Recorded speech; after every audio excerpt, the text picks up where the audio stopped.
Hello everyone, welcome back to the channel. Today I am going to walk you through how to cancel your NFL Sunday ticket subscription in 2025 step by step. So if you're not planning to renew or just want to stop charges, this video is for you. Stick around till the end. Alright, let's jump right in. First, log into your YouTube TV account. Once you're in, look at the top right corner and click on your profile icon. From the drop down menu, go ahead and click on settings. This will take you straight to your membership page. Now, under memberships, look for NFL Sunday ticket. Right next to it, you'll see a manage button. Click that. Once you click manage, you'll see the option to cancel. Click that, and YouTube will ask for a reason for canceling.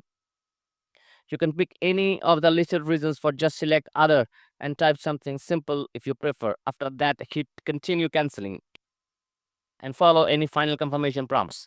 And that is it. You have now canceled your NFL Sunday ticket subscription. Hope this guide helped you out. If it did, don't forget to like and subscribe for more quick tech tips. Thanks for watching.